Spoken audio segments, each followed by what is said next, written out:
All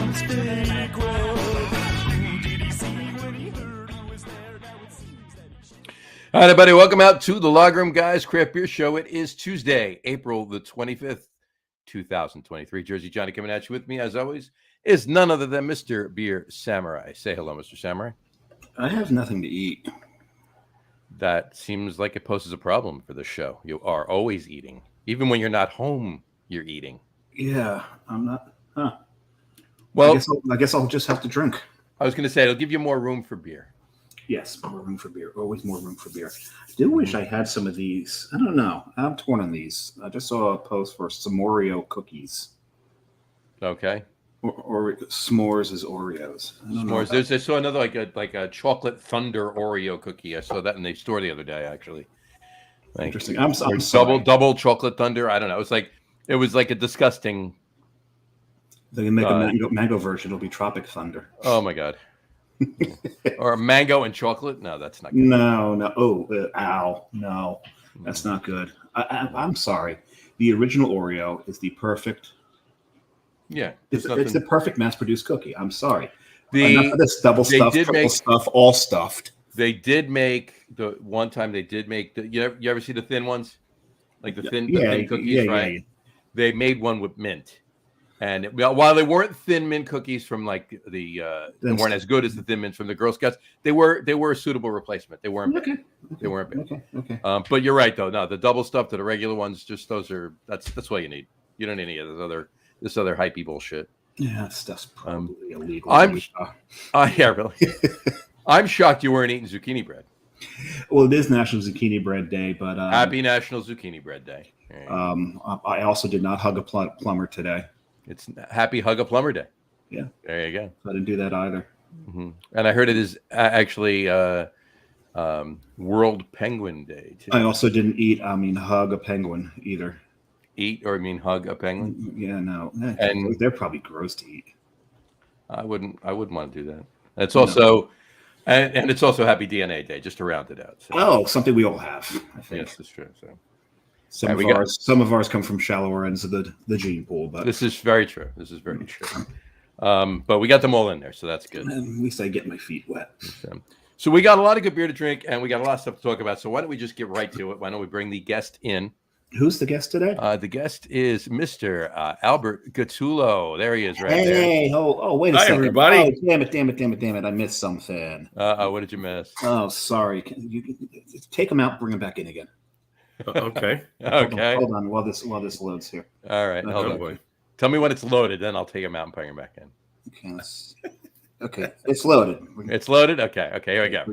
Welcome to the show, Mr. Albert Gattullo. Hey. Hi. There you go. All right.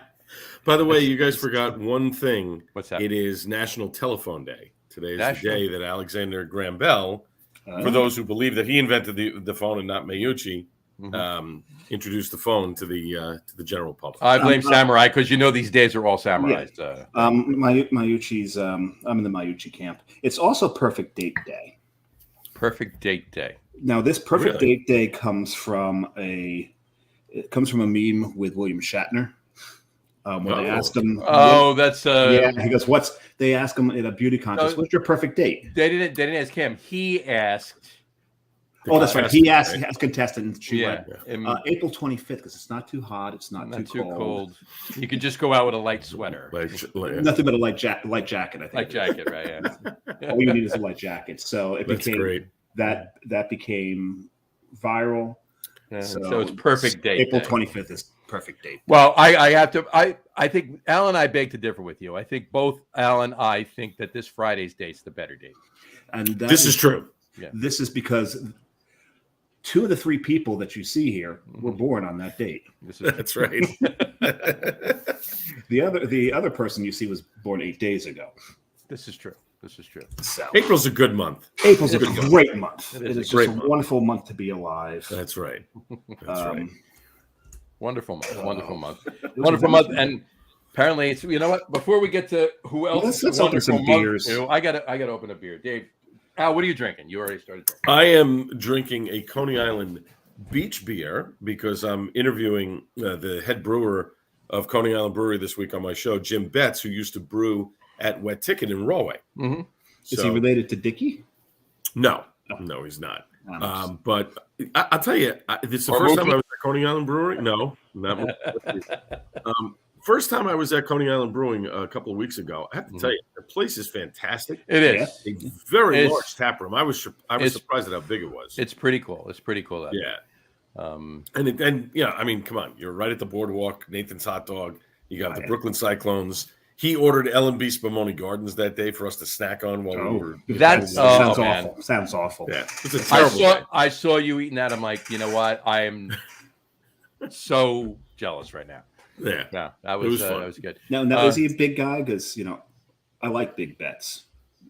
No, actually, Jim is not a big guy. Okay. He's actually a couple inches shorter than me, and in reasonably good shape, which means he has not drank as much of his product as most brewers do. The cool thing about what he does at Coney Island, because for those of you who don't know, Coney Island Brewery is owned by Samuel Adams, hence why I have my beer in a Samuel Adams glass. There you go. Very appropriate glassware.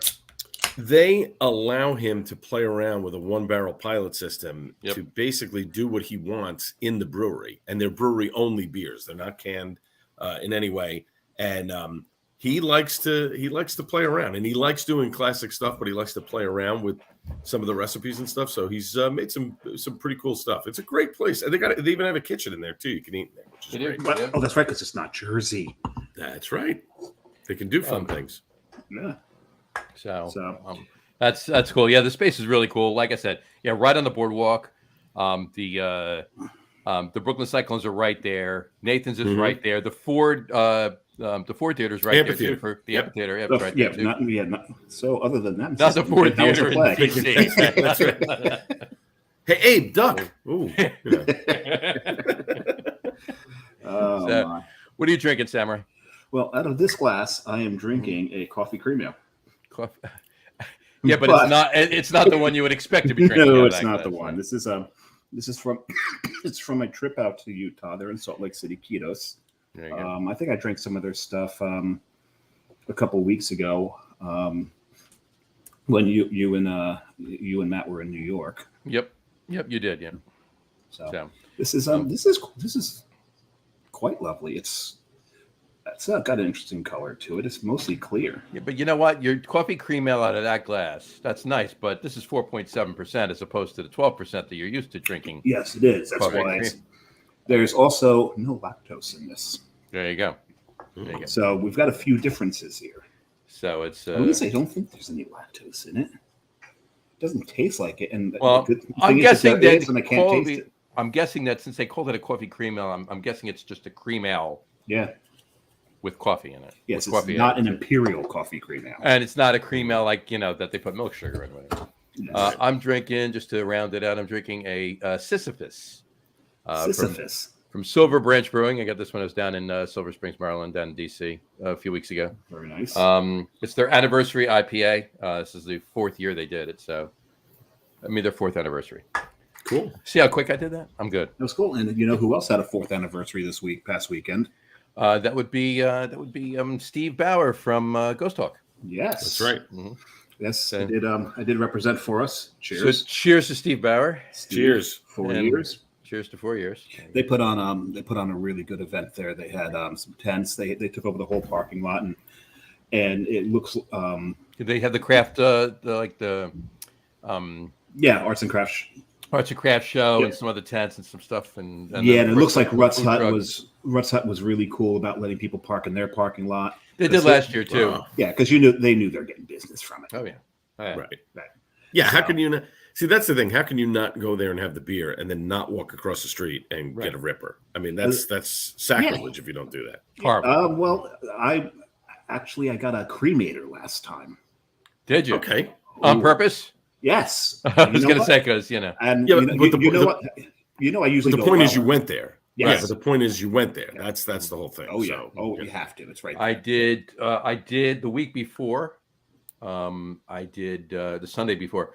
I had some Thuman dogs, grilled them up, and my father brought down a quart of Rutt's Hot Relish. He stopped over. They got Rutt's Hot Relish. So while they weren't deep fried, they were grilled. Same hot dogs, but I mean, Yep. It's very similar. Because I used to go Weller's, but now I think I'm on the cremator. Cremator's good. Once in a while, I have a cremator, but I usually go back and forth with just a Ripper or Weller. I usually unfortunately, I get like 3, and then onion rings, and then usually a small cup of chili, and then if I'm there long enough, and I'm still, I'm in their hot dogs, right? So I'll wind up ordering a 4th. So I try to get out of there before I order the 4th. God help anybody driving home with you. Well, I'm usually by myself. That's why I'm in charge. If I'm not by myself, don't worry. I'm getting pulled out of there before I order the 4th. So anyway, no, they should be pulled out of there before you go to the chili. Well, right. Well, no, I don't get any beans in the chili. They have chili. They have chili with beans, and they have it without. You can order it both ways. So I only get a small cup of the meat chili, and I'll eat it. I usually sometimes don't even finish it, but I'll eat it with the rings. Actually, I won't eat it with the hot dogs. They put the relish on the hot dogs. So, but that's me. Call me silly. Okay, silly. We'll call you silly for the rest of the show. Change your tag now. No, it's changed. Yeah. I need another beer and call me silly. There you go. There you go. Yeah. Anyway, all right. So let's talk about what we're here for. That would be because we're here every Tuesday. Because we're here today. Right? Today. Without why we asked Al to be on the show? Actually, that would be it's a damn good reason for that. Exactly. That would be because of Mr. Krill and his proceedings that he started yesterday. Right? Or I guess it was coming. He just announced it yesterday or whatever. But yeah, Cape May Brewing Company. They've been around since 2011, same as Carton and Kane. They're buying one of the oldest breweries in New Jersey, Flying Fish, in Somerdale. Crazy. Didn't see this coming. Who saw this coming? Really? Nobody. I mean, nobody. And to be honest with you, I mean, look, I think it's a good deal for Cape May. I actually reached out to them to see if Ryan would be available for interviews, but they're holding off until the deal is close to being closed, which is sometime next month. And then they're going to circle back and we'll schedule something. So I'll get Ryan on the program probably before the end of the month of May. Look, I think Ryan's ultimate goal is to continue to build the Cape Beverage business, the distribution arm of his business. Putting Flying Fish in there helps, but I think it's also Flying Fish is one of the oldest breweries, if not that, them and Climax fight it out as being the oldest brewery in New Jersey. And let's be fair, Flying Fish has not been relevant for at least while, 4 to 5 years, at least maybe even further back, probably a little longer. Yeah. I think I was looking on my Untapped check-ins. I think the last time that I actually checked in a Flying Fish beer was 2018, and probably the last time I had one was probably 2019, and that was probably at a festival where I'd have a sip of something. I don't know the financials. I don't know obviously they're not going to release what they paid for it, but clearly Cape May wants to continue to expand their business. They need the room. You have a brewery that is not doing that well, I'm guessing, which is why they sold it. And I think the result of the restrictions that were put in place last year and then go back to the pandemic, I think I've heard Flying Fish. Nobody really sees them. I don't see them anywhere on tap anywhere in Jersey. I agree with you 100%. And I'll throw a couple other things in there too. One, if you think about this too, Flying Fish's business model, and granted, they had a nice tap room and it was a pretty decent size too. Clearly a lot bigger than they had, before they moved into the new building when they were in the old building that Jamie's in. Right.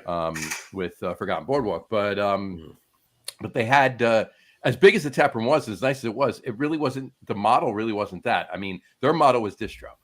Plain and simple, their model was distro. If you went back, I'm sure you guys were there. If you went back in that production area, that was a distribution, that was a production facility. That wasn't a brewery that's making a bunch of small batch beers to really bolster the taproom sales. They were all about distro, and with the restrictions, tightened what they could do in the taproom to begin with.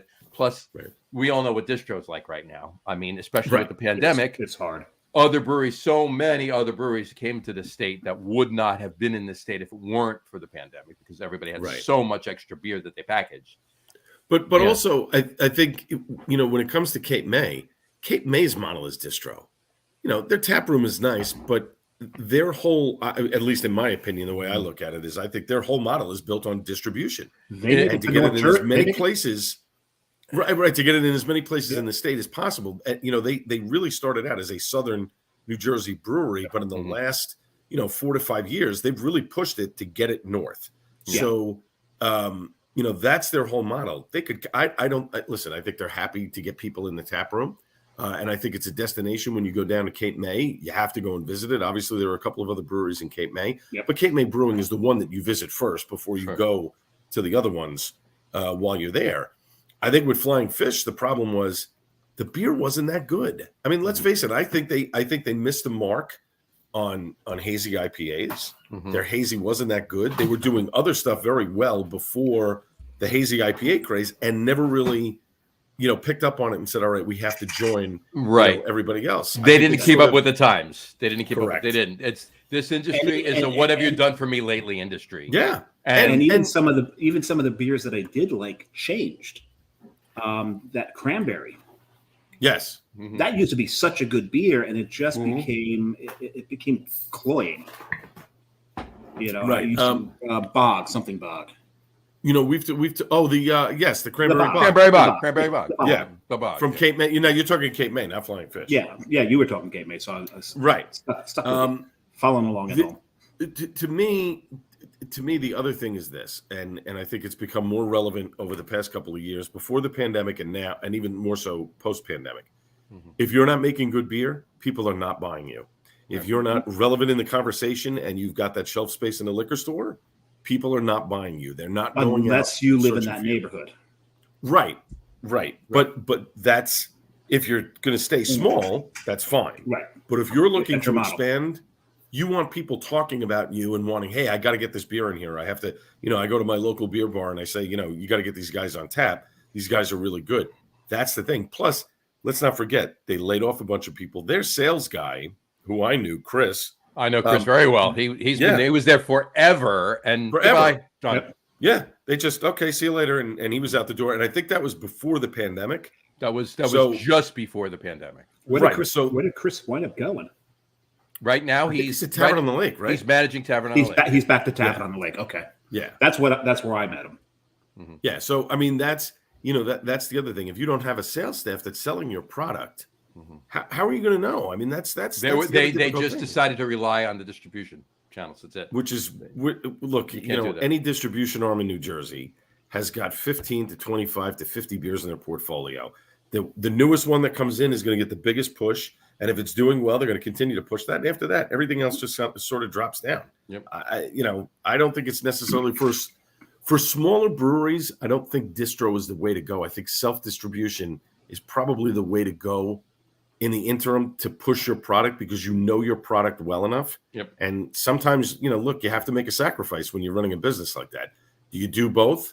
If you can't afford to hire somebody, maybe you have to sort of juggle a couple of different hats to get your beer out there. But Flying Fish has not been relevant since the Exit series. I think, what? I'll be honest with you. The last time Flying Fish was relevant, in my opinion, was Sandy. When they did the FU Sandy beer. That was the last time they were really, yeah. And that's over 10 years ago.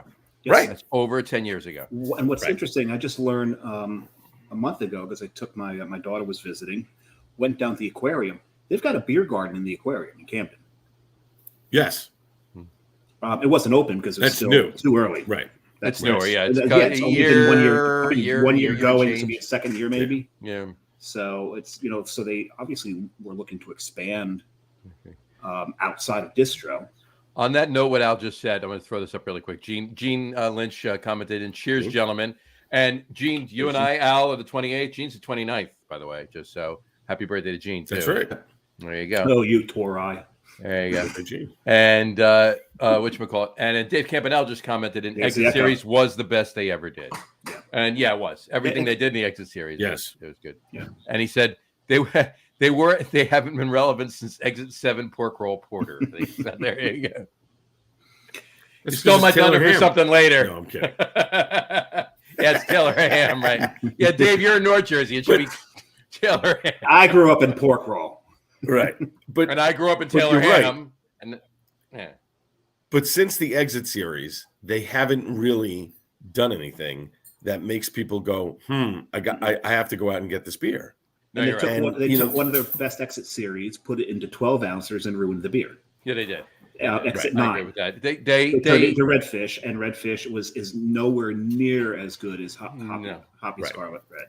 No, the Hoppy Scarlet, the Exit 9 Hoppy Scarlet Red. That was the beer. Hoppy Scarlet Ale, yeah. That was the beer to go with. That was the thing. Whoever they hired, and I know a lot of the elder statesmen there, Glenn, and all of them, but whoever they hired in marketing, and I forget his name, and I don't mean to cast aspersions, but made a couple of wrong moves. Not necessarily detrimental moves by any means, but the biggest was not. My point was the biggest was not keeping the Exit series. Yep. And because that was a thing, and I get to a point why they probably disbanded it because it was old, right? But it was their thing, And how is it old? Change it up. It's like Bolero and all the bull puns, right? Right. I mean, the Exit series could have went on forever. Yeah, exactly. It's 162 miles of Parkway. I know. Yeah, but the Exit series, they didn't have to just stay on a turnpike. They could have done the Parkway. They could have gone to the Parkway. Right. Exactly. Right. It was numerous things that they could have done. It's again, it's my whole thing. If you're not making good beer, they're not going to buy you. Your name will only carry you so far. If Kane didn't shift to doing IPAs and stayed with Belgians, like the original, what Mike Kane wanted to do, right? Right. Do you think Kane would be as big as they are now? No, not a chance. If he would have just stuck to his guns and said, "Screw it, I'm just gonna, be narrow focused and stay right where I'm at," he wouldn't be anywhere where he's at. Same thing with Augie. Mm-hmm. And I know you guys have the whole thing with the name. I'm only going to mention it once, but he changed, right? I mean, he shifted different things to make keep his beer relevant, and even more recent because he's gotten strong into the lager game, right? So, I think the lager thing though. Is a byproduct of the pandemic. I've asked a number of people about this, and when I talked with Jim Cook a few weeks ago, he did say that he agreed with me that he thinks that the pandemic had a lot to do with a lager resurgence because guys had more time to put beer. To let it sit. They had to get rid of their, older inventory and get it out the door. And they had time to let beer sit for 8 weeks, in a cooler when they couldn't sell anything. Yeah, and there's a two. Hold on, Dave. There's a devil's advocate to this.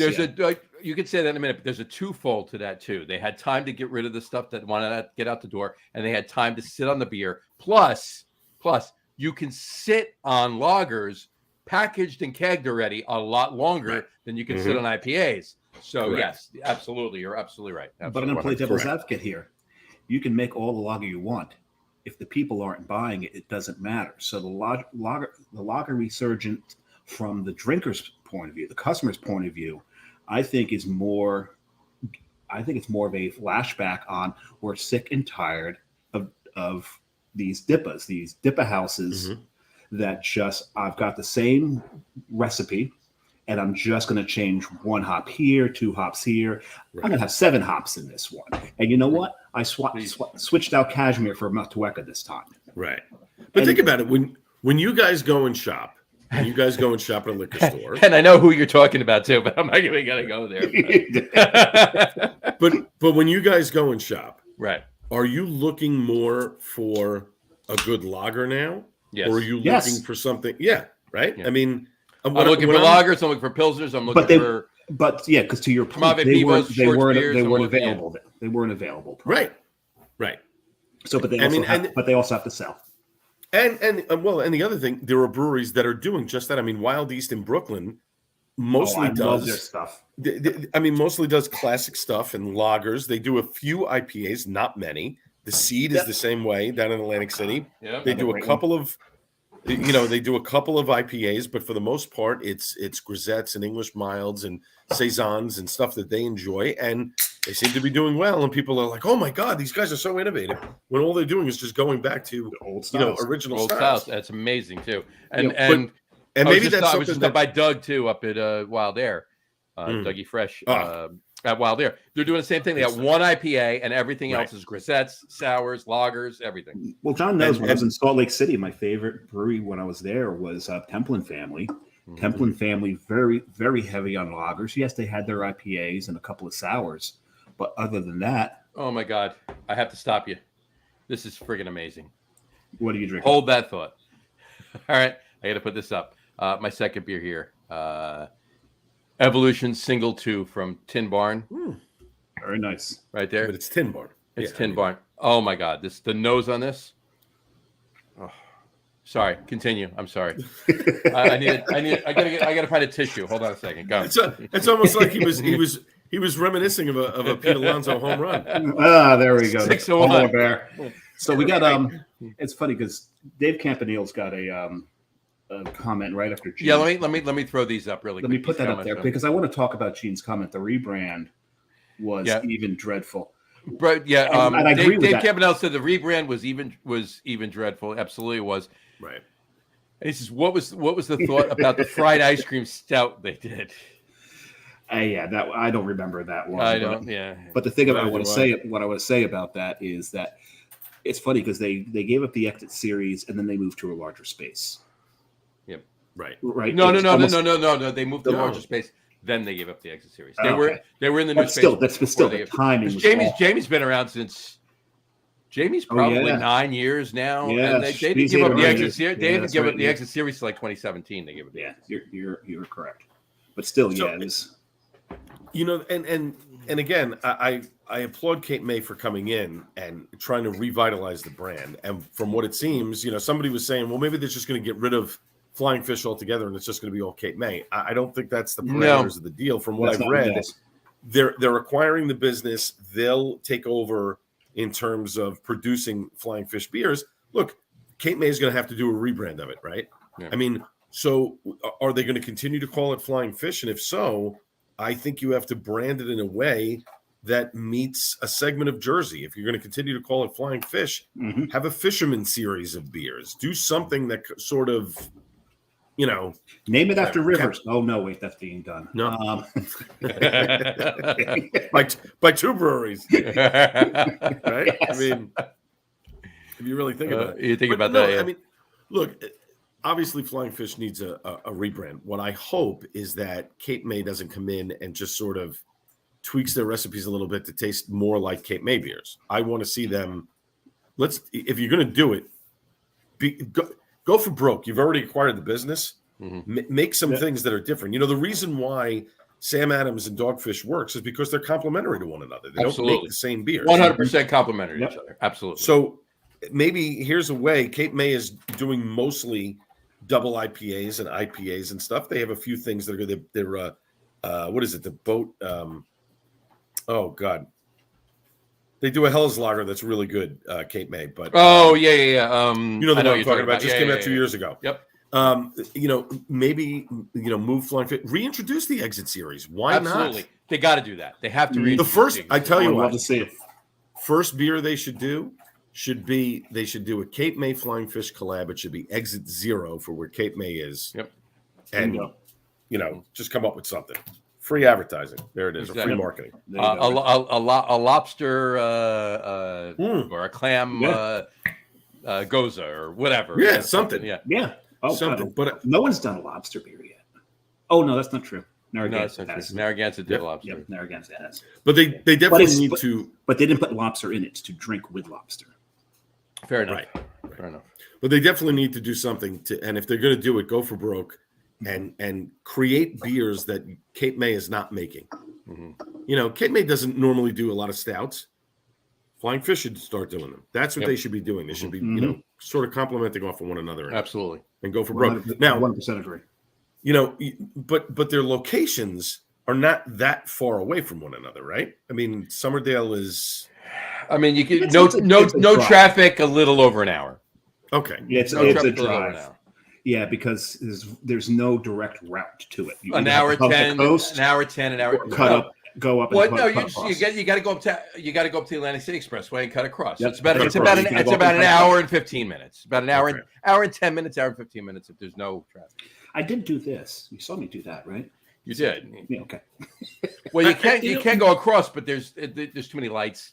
But you know what's funny? Quicker going over. But it's almost like in the reverse of what Stone did, right? Stone, was trying to spread out all over the place. They built the brewery in Germany. It wasn't a success. But in the meantime, Greg Cook was sort of building up his distribution business in Southern California. And when Sapporo came in and bought them, he was happy to just continue to run the distribution business of other people's beers, in California, and happy to give up the big brand. I'm wondering, again, I still wonder, why would Ryan come in and buy them? Mm-hmm. Like, what's the impetus of buying them? Mm-hmm. Clearly, Flying Fish was getting ready to walk and close up. So, again, nobody was clamoring for Flying Fish beer. So what's the impetus behind all of this? Hopefully they're thinking what you're thinking. Let's make it a complimentary brewery. Let's revitalize the Exit series. Let's get into styles that Cape May is not known for, so we can stay in our lane, give them their lane. That's they really should put you in charge of production. I think that's what should happen here. No. But they should. But 100%, they should keep the Exit series. I mean, that's silly not to. And they should absolutely kick it off with the Parkway series, and you have 162 miles to sort of choose from. 100%. The only thing I thought of is, what was the impetus of Ryan buying it? It's like, what if he was, in my mind, I'm thinking that he was somewhere one night discussing what's going on in New Jersey with the ABC and the laws and everything else and restrictions with Gene, right? And Ryan and Gene were sitting down, and Gene takes a sip of his beer, turns to Ryan, and says, "Do you want to buy it?" That's and then he goes, "Oh, because I can make this better." Yeah, did Ryan Krill wake up one morning and say, "Hey, I'm going to call Gene Mueller and say, I want to buy your brewery"? Well, wait a second. But here's also the other thing. This is the first time in New Jersey history that a Jersey brewery has bought another Jersey brewery. Yeah. This is why it's such big news here.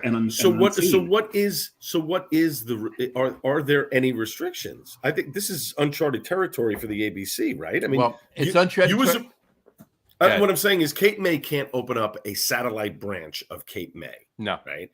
They get so. That's the other thing. I think that's the fear of, is Cape. What I hope that they don't do is Cape May is just going to continue to make their beer and put it in Flying Fish bottles and call it Flying Fish. And call it Flying Fish, right? Yeah. Let's hope not. Let's hope not. No, they got to keep it separate. But here's my other question too, and I've wondered about this, because on every level of licensing, if you will, in the state, it's 2 licenses, right? It's 2 licenses. So, for instance, like, Bolero has Bolero Brewing and Bolero Distribution. Right. They're done. They have 2, right? Cape May has Cape May Brewing and Cape May Distribution. Now they're buying Flying Fish. Now, Flying Fish Beverage. Cape Beverage. Different names. So it's still the same. Yeah, it's still right. So that's 2. So, like, how is I'm obviously there's a way that this can work. I'm just curious as to how it does. For a lot of reasons, we'll talk about that later. But I'm just curious. Like, is it a corporation? Does the name have to come off one and go on another? And you know what I mean? That it's because that would be 3 licenses. That would be of that corporation. Point. That would be 3 licenses: Cape May, Cape Beverage, Cape May. Yeah, because nothing in the press release says that Flying Fish has any sort of control. Right. Moving forward, that they're taking Cape May is acquiring the business. They're acquiring their production facilities and their tasting room and all the recipes and whatever, and they're going to be in command. So, I think that's an interesting point. So I wonder if it sets a precedent here. It's interesting that this deal is happening now before, July 1 and all of the other stuff that's going on with the breweries. So I'm looking forward to that, but we'll talk about that on another show. We'll do that. Listen, Murphy bringing in mayors from across the state to try and rally to get them to change the licenses is, absurd. No. I've heard some other things too, and I'm not sure if you've heard it. So we'll talk. But how do you bring in a third of the mayors of the state, and they all go, yeah, we want liquor licenses. Well, yeah, you can't do anything about it. It's only the legislature. And by the way, the first bill that they introduced, the legislature says this isn't getting out of committee. So time to break it up into 3 different bills. Right. Not a good sign. No, not a good sign at all. Not a good sign. No. But he can't do anything about it, though. Yeah, definitely can't. Yeah. He can't do a thing about it. Yeah, I heard that message loud and clear. No authority. Yeah, okay, you can't do anything about it. That's like, I'm sorry, Governor. Does the director of the ABC serve at your pleasure? Yes, he does. Oh, and you can't? Okay, yeah, sure. By the way, did you ever get him on your show? Who, Murphy? Yeah. No. I know you. He wouldn't come on. I equate his I can't. I equate that to a son looking at his father and saying, I can't take out the garbage.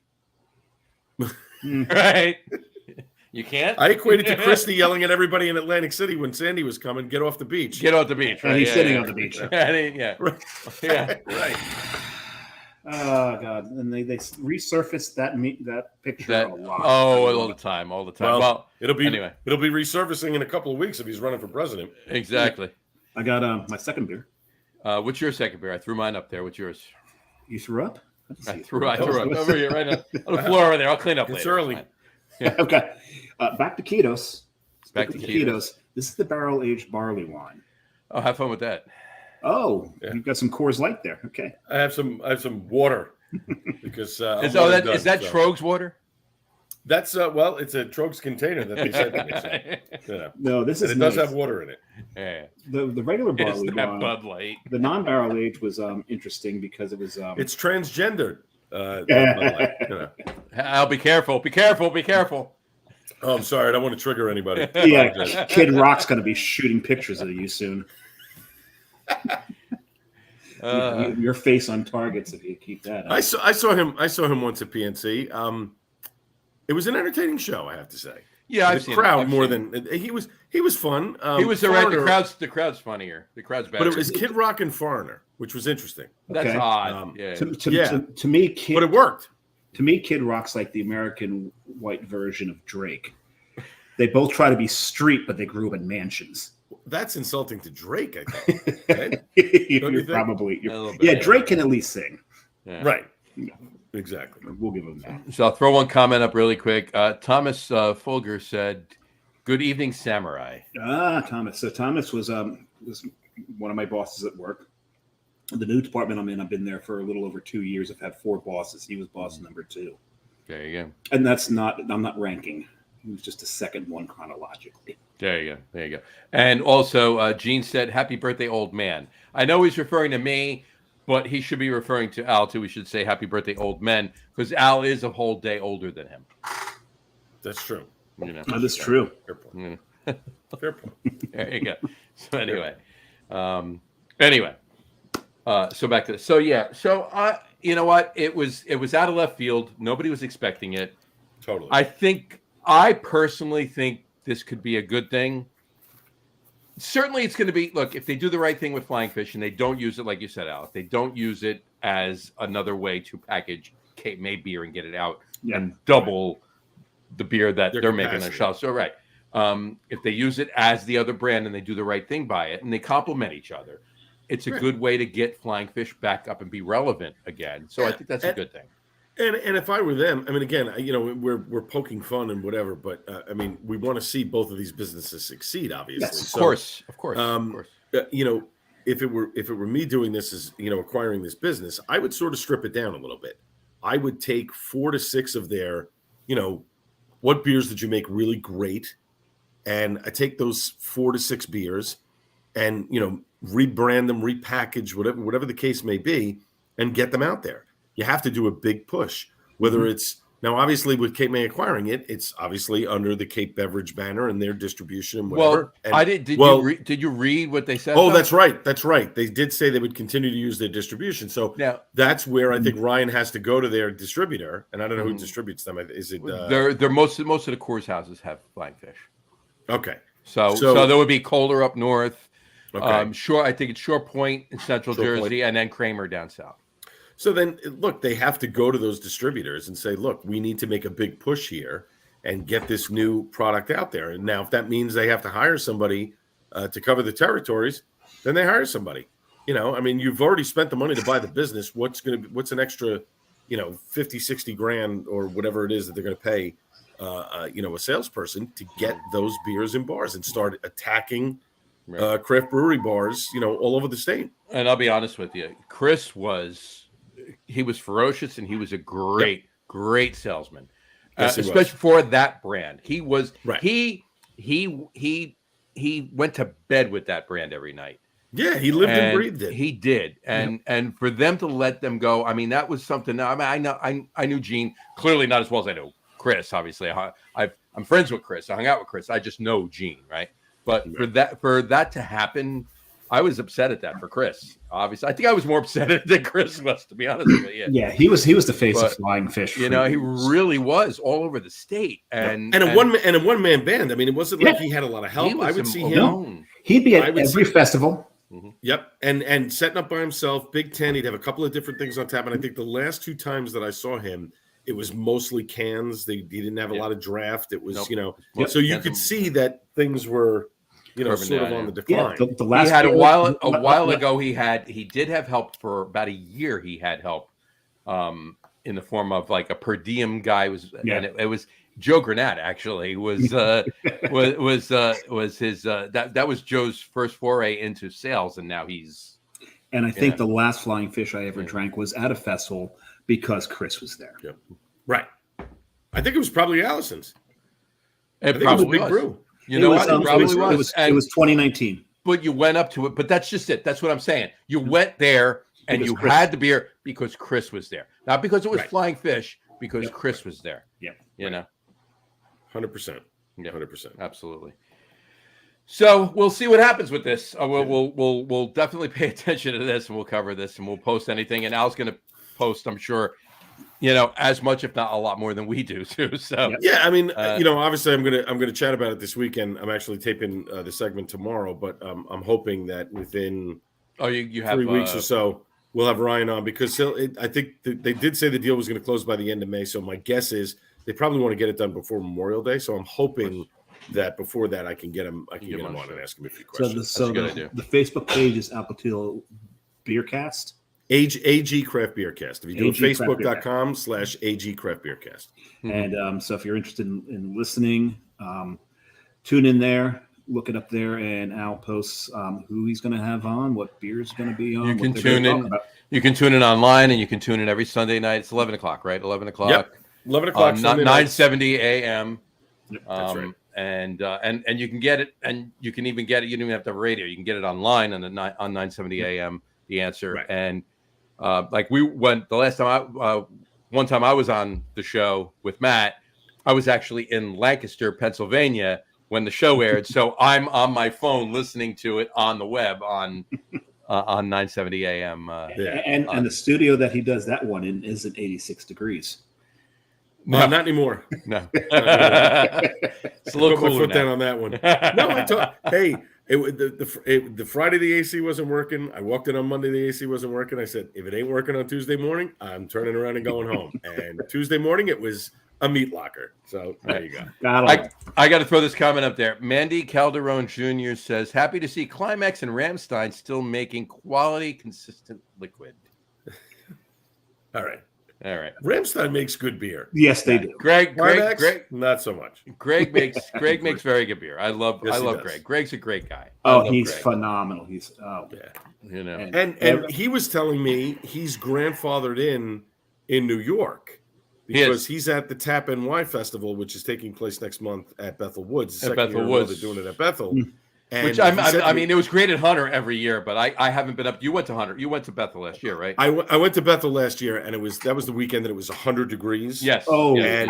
Very little shade, and it was sort of haphazardly run because with the ticket price, you got food included and all kinds of other stuff. We did the VIP. Mm-hmm. We did the VIP session, and there were other perks for the VIP that they sort of really didn't direct us to. So I was a little upset about that they didn't really have anybody kind of telling you, you can go over here for VIP. I mean, we toughed it out, but it was brutal. I mean, it was a brutal day. This year's a little different. This year's a little different because they don't have. I don't think they're doing a VIP session this year. Right. I think they're sort of doing it a little differently. So we'll see what happens. It's still a Saturday session and a Sunday session, though. Same thing. Correct. Right? Yeah. Because when they had it at Hunter.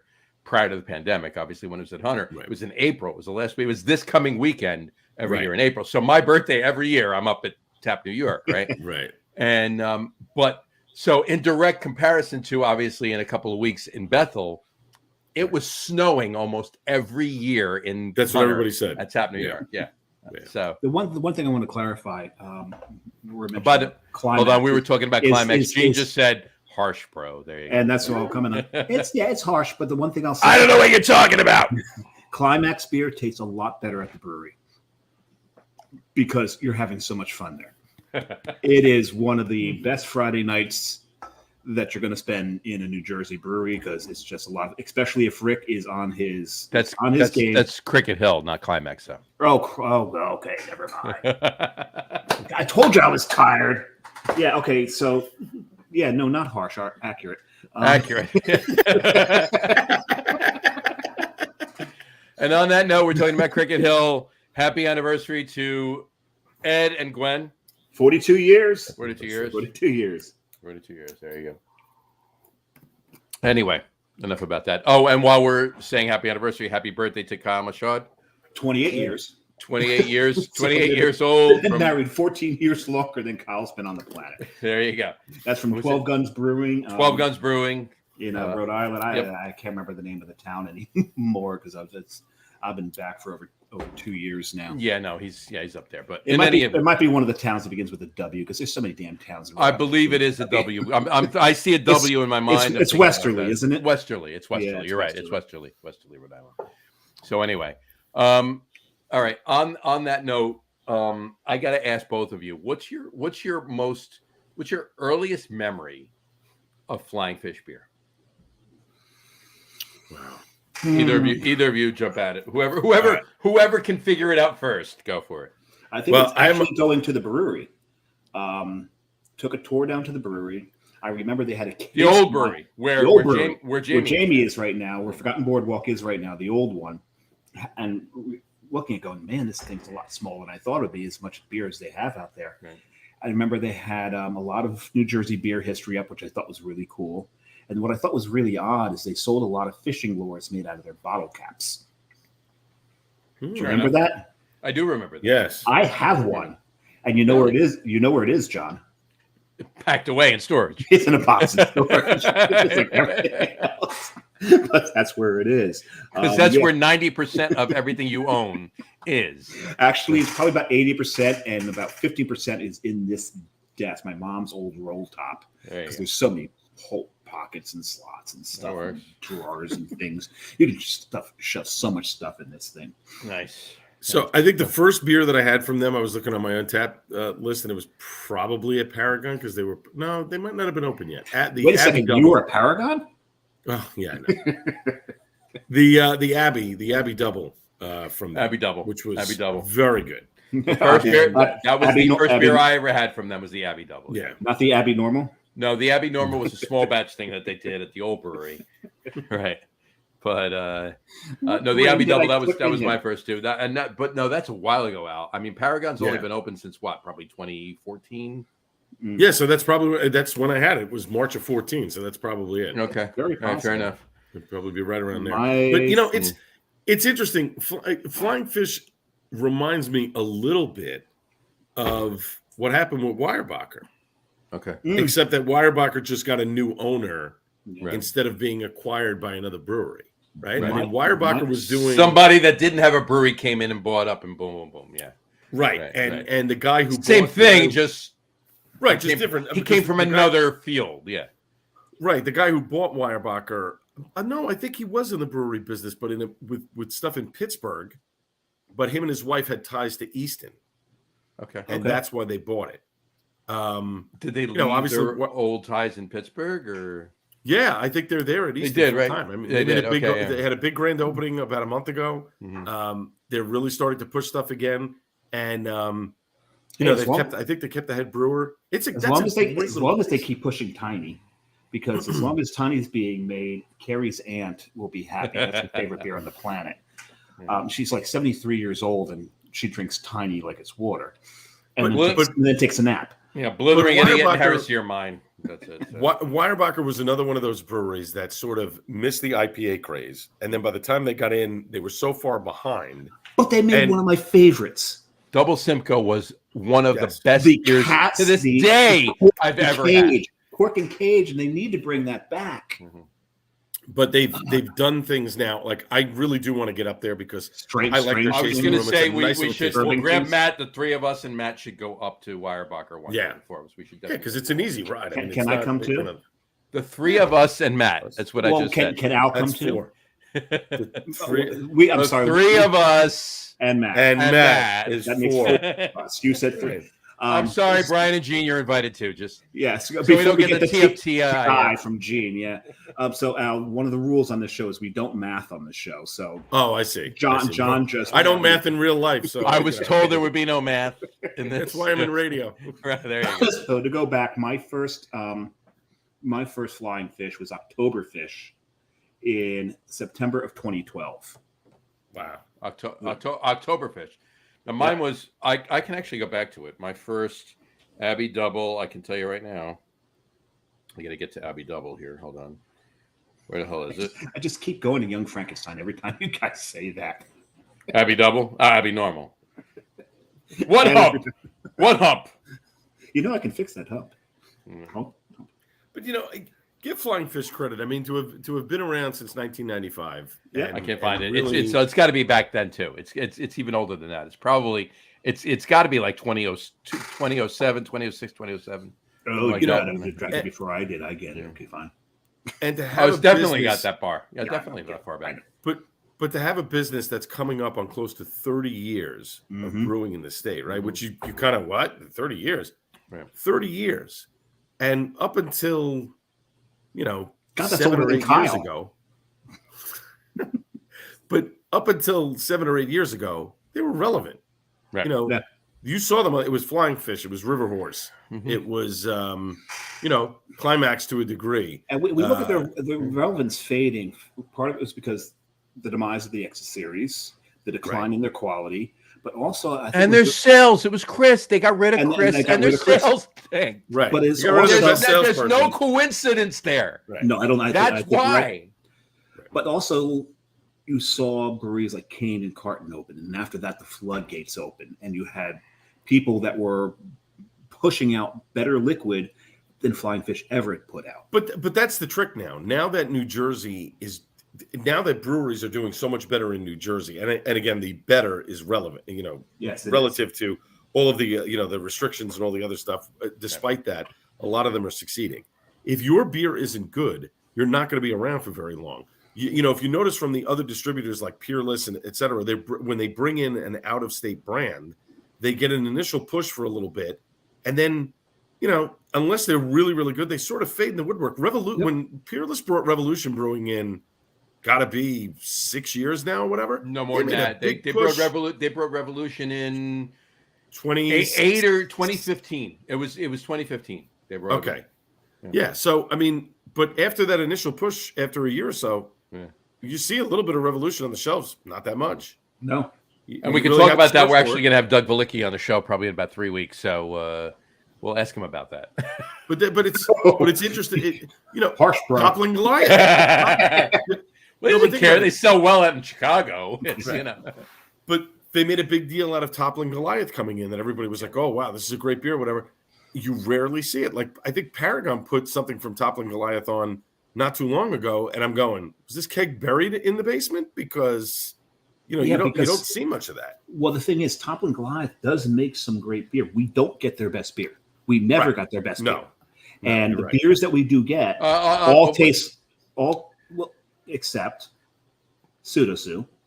Yeah, but to Al's point though, when they first come into the state, and I know he wasn't specific. No, we still didn't Revolution or Toppling Goliath, but we still when didn't they first came in the state, we got better stuff. We got because better stuff. They sent not good best stuff right there.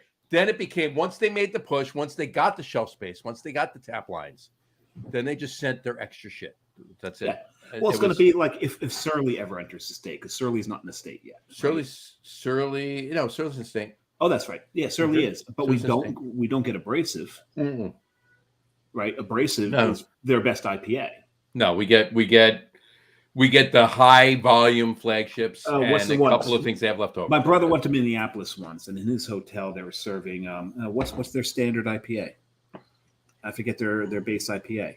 I can't think of it because he goes, I've been to Surly twice. I can't think of it. And he's like, I'm in the Minneapolis where I need to go. So you need to go to Surly.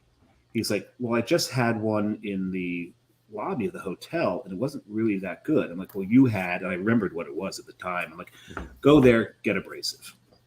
He gets there. He sends me a picture of a beer he's drinking. It's obviously abrasive, and he goes, is this sacrilege to say this is better than Pliny? I'm like, no, you might actually be accurate. Yeah. Abrasive is very good. I can't remember the name of their standard. Well, speaking of Southern California, Belching Beaver is now in Pittsburgh. Belching Beaver is now in Pittsburgh. Yeah, and I'll be in Pittsburgh 2 weeks from Saturday. So I will definitely be looking for some Belching Beaver, and I'll bring some back for the three of us. Yes, but Furious is their standard. Furious. Yeah, it is. Yeah. But I mean, so like the other night when I was out to dinner with friends at Paragon, they had Modest, they had there was a few Jersey brews on. They had Eredita and Frost Beer Works were all on tap. None of them local, all very good, which is good. Frost makes great beer. I love Frost. Frost is a great beer. Yeah. The Modest though was fantastic. Modest is fantastic. I've been a Modest. I'm not sure if I've had any Modest. I've been to Minneapolis twice. I've been to Modest both times I went to Minneapolis. They make great beer. The pale ale was 5%. I was like, I could drink this all day long. I mean, it was such a good brew. Is it pronounced Modest or Modest? It's Modest. Is it Modest? As if you're. I'm being modest. That's what you're saying. That's a rip. Yeah. Exactly.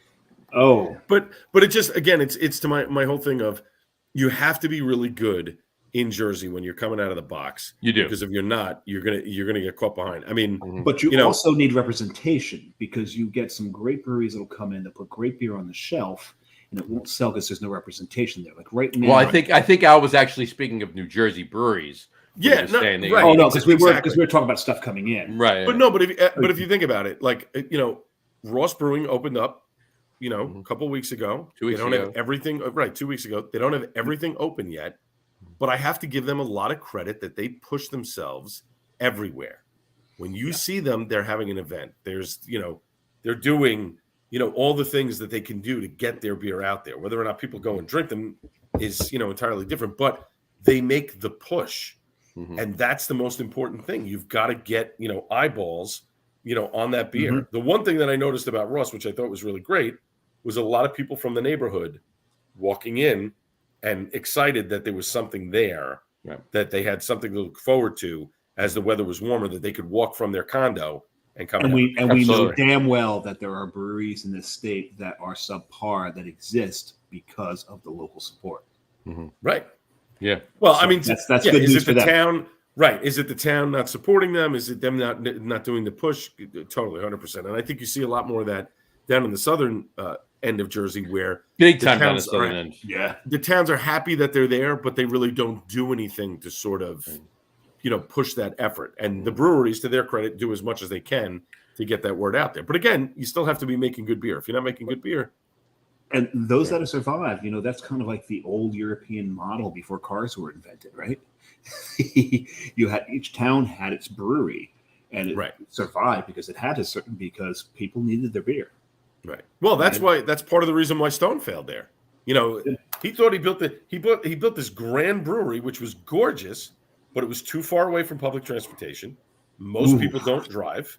Yep. So they're not going to get on a train and stop and then take an Uber. And the DUI laws in Germany are draconian. Well, in all of Europe, it's zero tolerance. No tolerance. I mean, and the thing is, I understand why they decided to open there, because the one thing that we've seen in Germany recently is that they're starting to rail against Reinheitsgebot.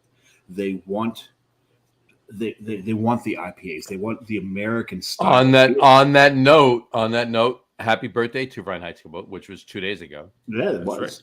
Right. But it's but the Germans, they want something different now. And so I can understand why they went there.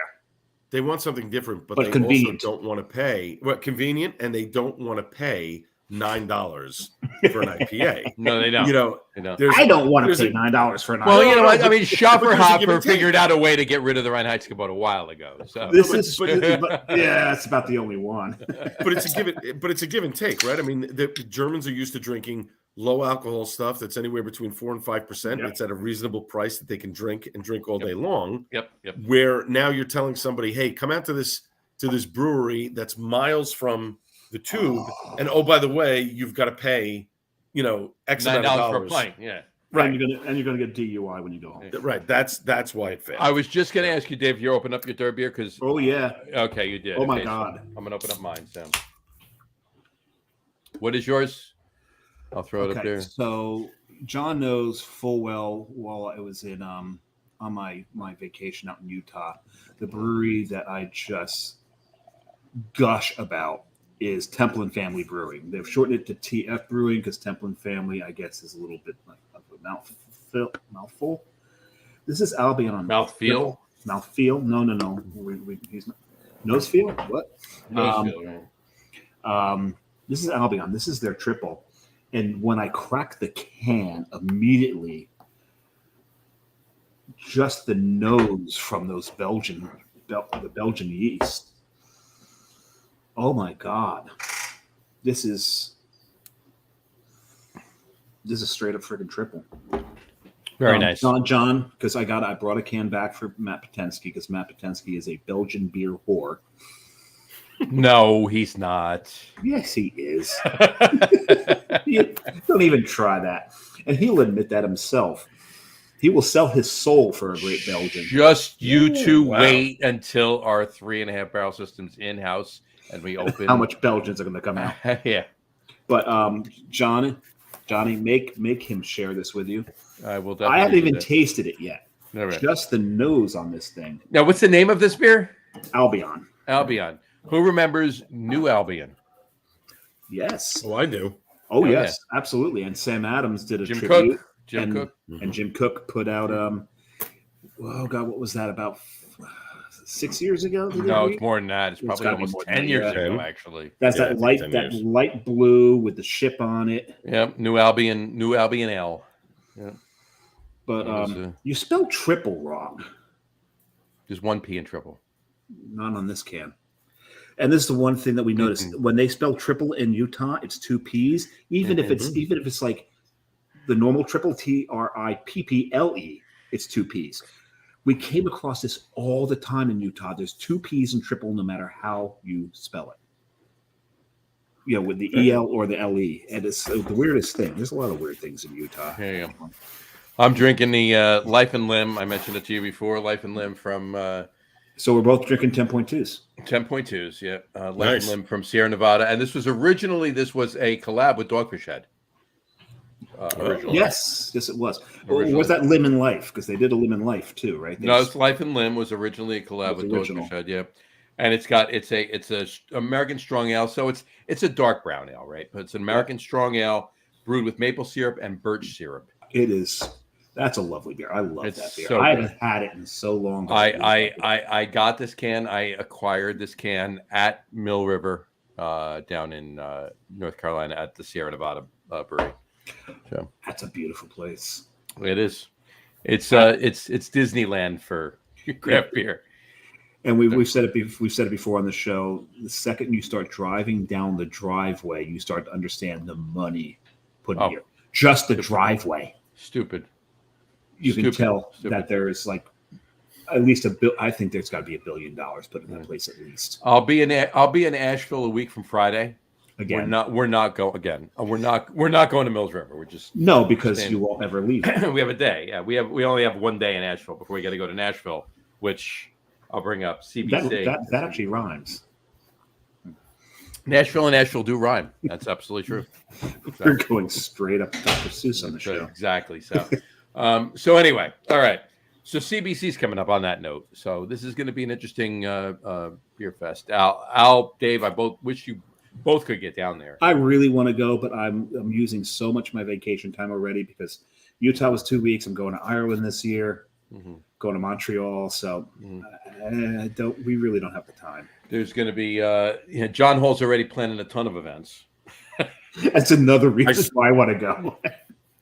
So I saw that. Was it some big sour thing that he's doing, or it was a big smoke beer fest? A big smoke beer fest. Smoke beer fest. Yeah, because I just want to go and heckle them.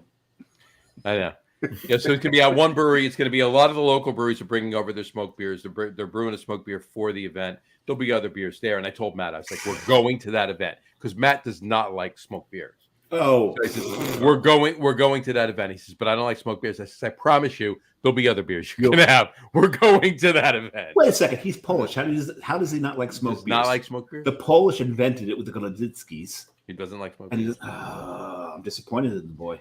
But okay, so now I'll take my first sip of this beer. Mm-hmm. This is a beautiful freaking Belgian triple. The question is, will you stay awake long enough to drink the whole thing? No, because I'm working on 2 hours of sleep. Expect me to be snoring by the end of the show, and that will not be the first time that happened on this show. No, he's been asleep by the end of the show too before. Well, that was also involved 4 beers and 2 big glasses of bourbon. But it is also that was about 2.5 years ago, actually. That was very close to the beginning of the podcast, yeah. And it is the reason why I usually eat at the beginning of every show. That started with his whole eating thing because I was so late coming back home from work that I didn't have time to eat before the show. Mm-hmm. Gotcha. And it was the first time that Tom Mulvihill was on the show. Tom and I have known each other for so damn long that the first time we were actually face to face drinking together, we tried to outdrink each other. So I lost. He did. Tom and I were talking for a good 10-15 minutes at the end of the show while Dave was literally lying back like this, snoring. I wasn't actually snoring. No, you snored for a couple minutes. You did. In any event, all right. So we talked about CBC. But in my defense, the next morning I get a text from Tom Mulvihill going, "I have to admit, today hurts." Yeah, it was bad. It was bad. So Tuesday night wasn't a Friday night, right? Tom does his shows on Friday nights, so that's fine, right? Whatever, right? Yeah, tomorrow we have to go to work. We got to go to work. Yeah. So, on that note, I mentioned CBC before. There's a bunch of events coming up. Wanted to talk about that because I know Al, Dave's going to actually. Well, Al, you're going to be at a bunch of them. Dave's actually going to be at one that he's never been at before. So we'll talk about we'll talk about beer barbecue bacon. Correct. Or the B3 showdown. The B3 showdown, right? That's actually where Al and I met. That's correct. There you go. That's correct. That was at the original location. Yep, in Lewis Morris Park. It was Morris Park. Yeah. Yep. That's right. That's right. You were helping to pour carton at the VIP hour. That's a good look. That's a good look on him. All right. Just don't say Augie. Oh crap! I said Augie. Crap! 3 times. Hold on. I got to do it. Jesus Christ! There we go. There's a son of a bitch. Oh, I thought he was actually bugging it for a link. No. It's a great event. The last couple of years they've had it at Menon Arena, right outside Menon Arena. Right. Just don't ever get roped into judging the damn thing.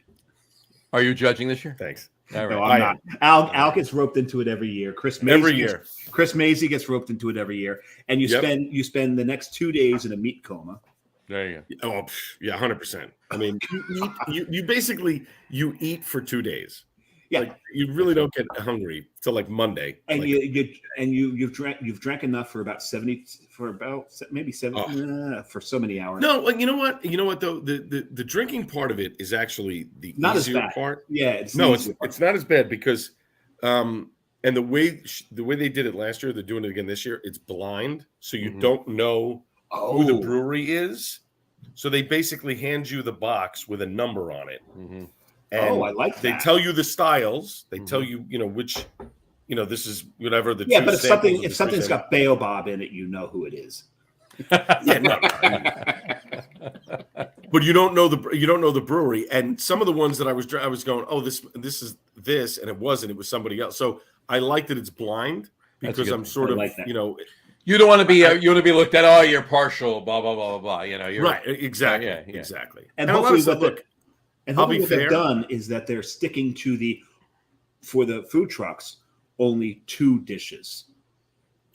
Because that year we were getting 4 and 5 from each food truck. Yeah, remember we got 5 racks of ribs. Oh, I'm like, we need 1 rack.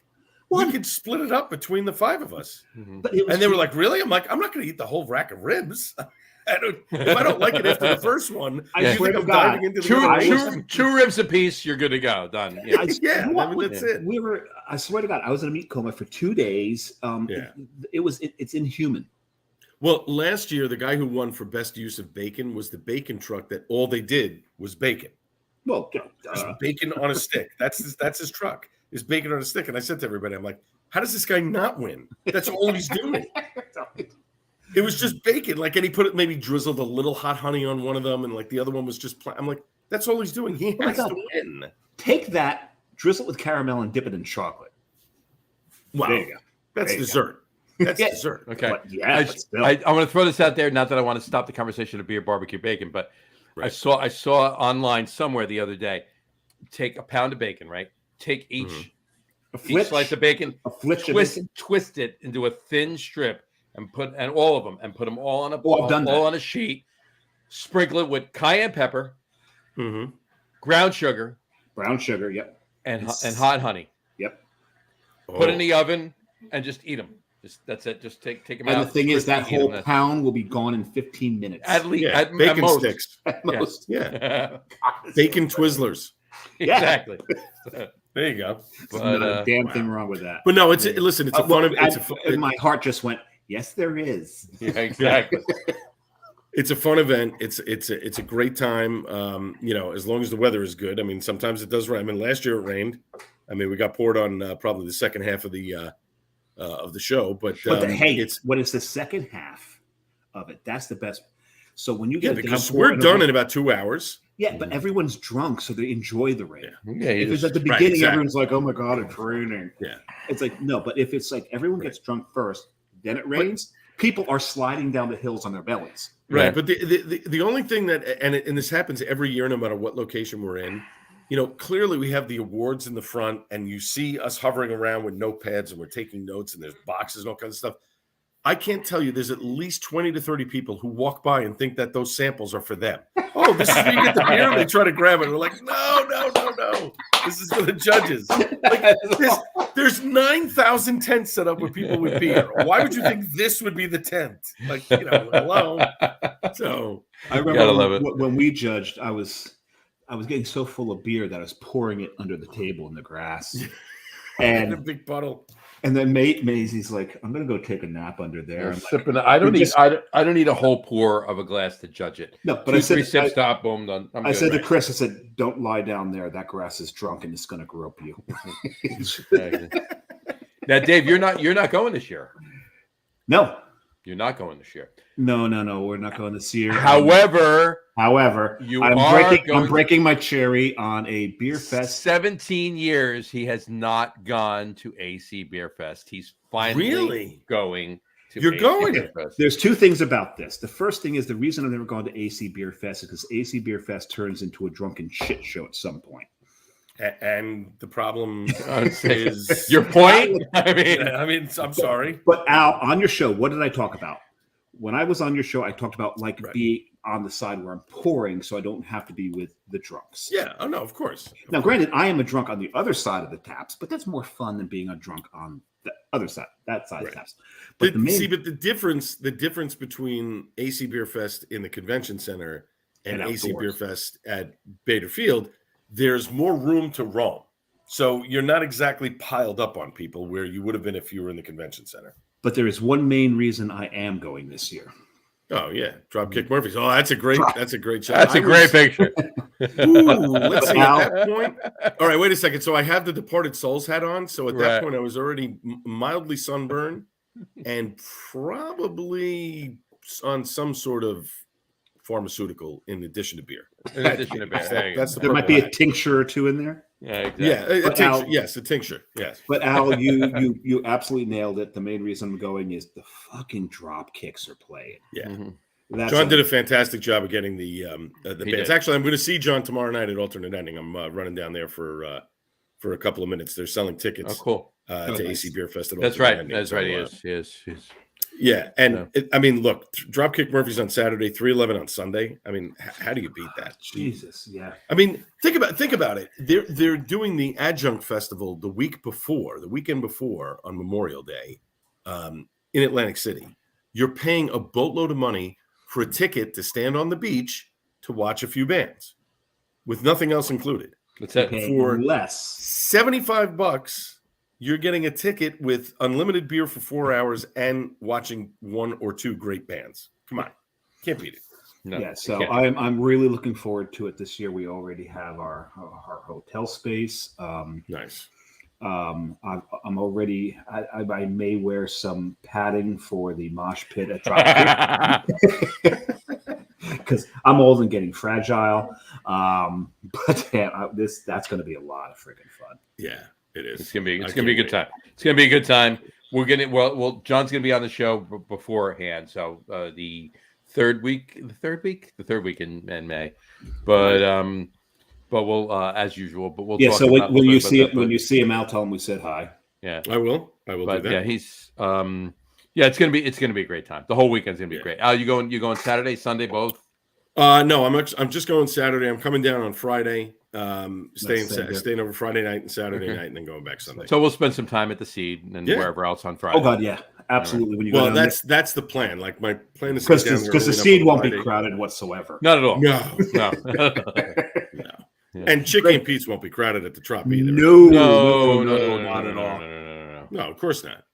But Johnny and I, for our fans, both of you.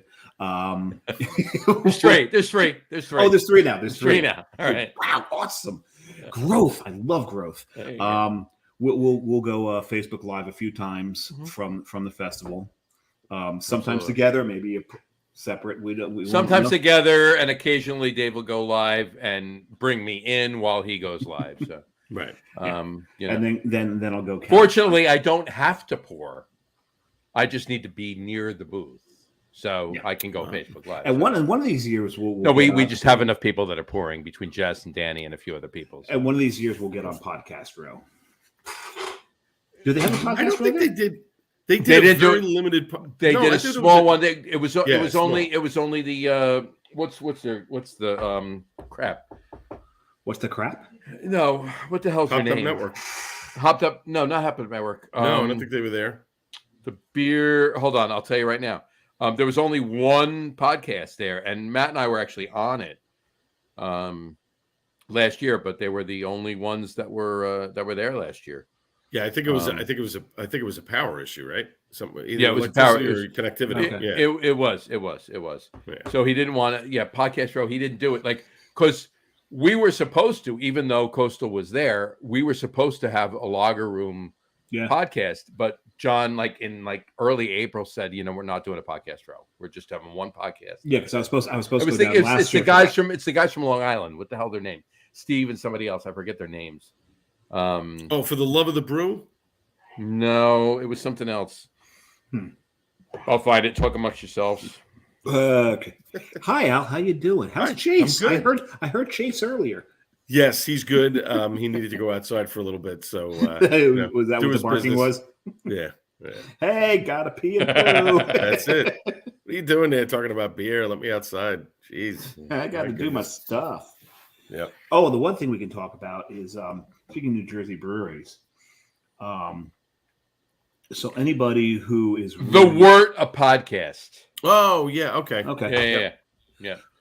But speaking of New Jersey breweries, we've already brought up Forgotten Boardwalk. We have not brought up Bolero yet, but the thing that the two of them have in common is this year is the Zane Lamprey Comedy Tour is coming around.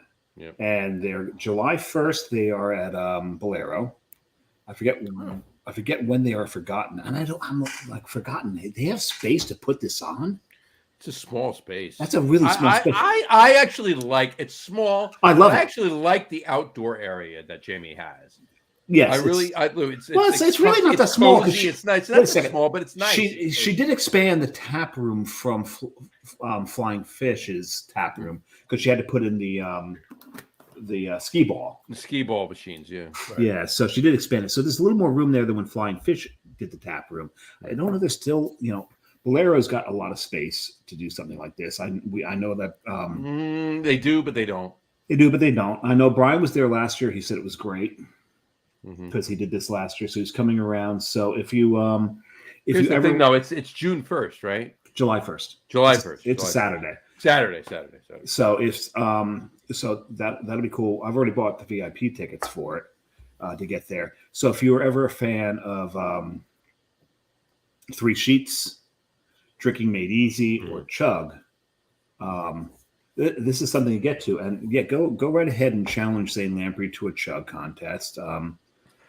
You'll probably lose. You'll lose. You're gonna lose. You're gonna lose. Right. You'll probably Jim the Cop. And if you're a fan of Three Sheets, you know what I'm talking about. So it's cool that these he picked 2 breweries in New Jersey to get to. It's nice. Yeah, it's awesome. It's an awesome thing. Yeah. It should be a fun event. I'm not around on July 1st. I'll be up. Actually, be in Bethel Woods. I'll be seeing Robert Plant and Allison Krause. Oh, nice. That sounds awful. Nice. Yeah, it sounds like a terrible day. We have to plan a PNC concert at some point this year, just to. Who's playing? Nobody. I have not. I've not seen nobody. Nobody. I'll be honest. The Boy George thing is about as that's cool it. As Culture Club. That is it. Like the closest that's also far. Only one. But it's a Wednesday night. Maybe take a flyer. And you know what? And even this year, I looked at Summer Stage. It's not as strong as last year. Oh, I'm going to Yacht Rock. I'll be there. Yacht Rock. So that's every damn year. I'll be there, and you'll be there, and we'll be because there. Last year we were at the initial concert, which was the Offspring. That was awesome. Oh my God, that was awesome. Yeah, there's a couple of good acts at the Summer Stage, but it's not. It's not like it was last year. Because also last year we went to Nathaniel Ratliff and the Night Sweats. I'll be honest with you. I missed that. It was sold out, and I wanted to see that, and I didn't. But they're playing. I think they're doing See Here Now, which I'm going to be at. They're going where? See Here Now. See Here Now. In Asbury. Yeah. Oh, gee. Yeah. Okay, I need to go talk to Killers somebody after the show. That's the biggest night. The one with the Killers and the Saturday night. That's the Saturday night. That's the bigger one. Yeah. But honestly, at Summer Stage at Stone Pony, other than Yacht Rock, I think the best night is in September with Southside. Which we call it Southside. Yeah. Yeah. Oh God, Southside puts on such a great show even after all these years. Yep. You know what the problem is? The problem is you're not seeing a lot of these bands touring because it's too much money. Yeah. Like the Who just put out an album, and Roger Daltrey did an interview and said, "We're not going to be touring America." And they were, "Well, why aren't you touring America?" And he said, "Look," he said, "in order for us to make money, if we do a limited run of 15 shows, we don't make our money till the 11th show." Oof. After paying everybody else out, the arenas, the insurance, the crew, this, that, all this other stuff. So he goes, if somebody gets COVID and we have to cancel a show, we've lost money. Now we're going into the 12th show and then the 13th show. And then what? Now you're rescheduling those shows for next year and you're doing them for free because you're not making any money. I mean, Billy Joel and Stevie Nicks have already canceled 4 shows they've had to push off to next year. They're losing money. So, thank you, dear, for the lighting. It's become. I couldn't get up to get the switch. You saw that I was in the dark. Yeah, and we saw her wandering around back there, and she took care of you. She takes care of you. She does. She does. She's good. She's good. But yeah, that's the problem. These artists are not making money anymore, which is why you're seeing them selling off their catalogs. The only people to make money up front. The only people that are making money are the ticket agencies that have robots. Right. Well, no, but the other thing is you're seeing a lot of artists now doing these limited runs at places. It's why U2 is at the Sphere, which is owned by Jim Dolan and MSG, and they're putting that out there for a limited amount of dates because it's guaranteed money. Whoa. Jim Dolan did a good thing? No. Jim Dolan never. No. Oh, God. Okay. You almost made it sound like he did something good. Correct. So the Sphere is this new concert venue or entertainment venue in Las Vegas that's being built with Dolan money. So he owns it. So U2 is in there now, I think he just released another set of dates today. I think it's like almost 2 weeks or 3 weeks of dates. They have all these I think it's 3 weeks. 3 weeks. Yeah. They have all these crazy packages. I looked at it like for a party of 4, this is without airfare. You can get tickets and hotel and all this other stuff for like $900 a person. For a party I'm like, of 4? Okay. Yeah. That's not awful considering. You get 900 a person. Oh, per person. I thought it was total. Per person. Never mind. Per person. No. If it was total, $3,600.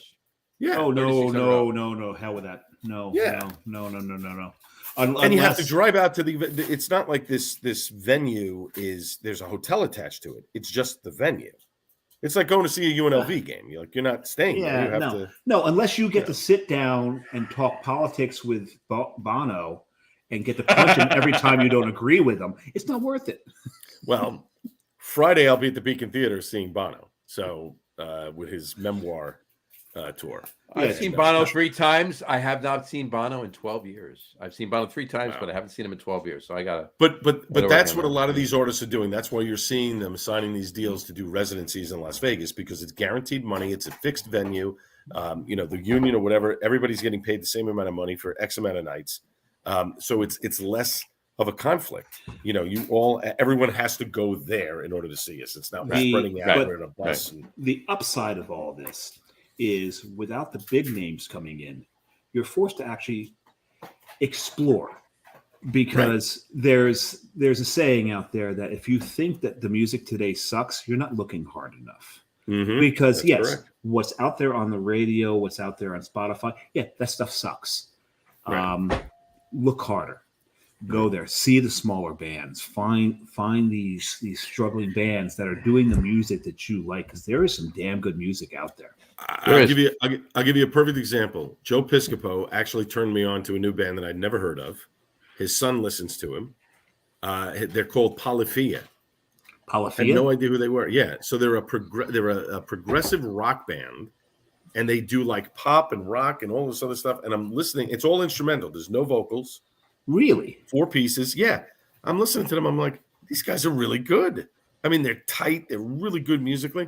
So it's YYC and La Villa Shaggyatto all over again, kind of thing. Yeah, exactly. Okay. So they're playing, I think they're doing Terminal 5 in October. Oh, Terminal 5's a great space, isn't it? But it's like a Thursday night, and then they're doing a Friday night in Philly at the Franklin Music Hall. So I'm thinking about taking a flyer. It's not too far from Yards, Source and Fishtown, that kind of. That area. Yeah, 5-6 minutes down that way, right off of 95. Spring Garden, right off of 95. Because Spring Garden Road. Yeah, because the Fillmore is down just south of Fishtown. Correct. Right. Correct. And the Fillmore is right by where other half is. Other half, literally around the corner, and also the Source. Correct. Well, it's right next to other half is my point. Yeah, it's right next to other half. Yeah, you can see it from the doors. Yeah, correct.